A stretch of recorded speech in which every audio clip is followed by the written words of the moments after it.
Welcome to Kesariya garden restaurant. આજ પાછી એક તમારી માટે નવી વાત લઈને આવી ગયા છીએ અમે કેસરિયા ગાર્ડન રેસ્ટોરન્ટમાં। વાત છે મિત્રતાની। તમને આખી દુનિયાને ખ્યાલ હશે મિત્રતાની, કૃષ્ણ ભગવાન ને સુદામાના કેવા મિત્ર હતા।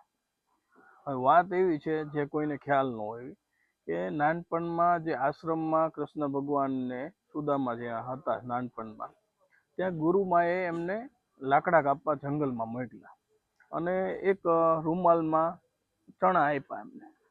ચણા મીન્સ ડાળિયા આપ્યા એમને કે રસ્તામાં ભૂખ લાગે તો તમે જમી લેજો એમ। પછી ત્યાં જંગલમાં લાકડા કાપતા હતા, ફૂલ વરસાદ પડ્યો। વરસાદ પડ્યો એટલે એ ઝાડ ઉપર બેઠા, ચડી ગયા ઝાડ ઉપર ને પછી અહીંયા બેઠા હતા। તે કૃષ્ણ ભગવાને સુદામાને કીધું કે ઓલા ડાળિયા તો લાવી, કે મને ભૂખ લાગી છે। ત્યારે સુદામાએ કીધું એ ડાળિયા તો હું ખાઈ ગયો। તો કૃષ્ણ ભગવાને દાંત કાઢતા કાઢતા કીધું કે જ્યાં તારું નખોટ જાય, એટલે ભગવાન તો કે એટલે એ દાંત કાઢતા કાઢતા કે અને ગમે એમ કે પણ એ તો ભગવાન હતા એટલે ઓલાને લાગી ગયું। અને પછી સુદામાને ખબર હતી કે આ ડાળિયા શ્રાપિત છે, એ ડાળિયા જો હું કૃષ્ણને ખવડાવીશ તો કૃષ્ણ ભગવાન ત્રીનો લોક ચલાવવા વાળા, એ જો ડાળિયા ખાઈ લે ને એનું કંઈક ખરાબ થાય એની કરતા ડાળિયા હું જ ખાઈ લઉં, ભલે મારે ગરીબાઈ ભોગવવી પડે।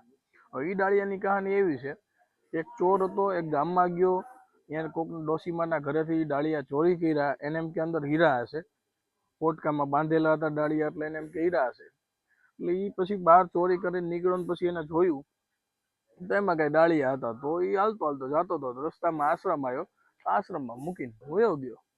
પછી ગુરુમાએ આશ્રમમાં જોયા ડાળિયા, એટલે આ બે લાકડા કાપવા જતા હતા, ગુરુમાએ એમને આપ્યા। તો સુદામા ત્રિકાલ જ્ઞાની હતો, એને ચક્રનું વરદાન હતું, એટલે એને ખબર હતી જો આ કૃષ્ણને હું ડાળિયા ખવડાવીશ તો આવી રીતે આમ થશે।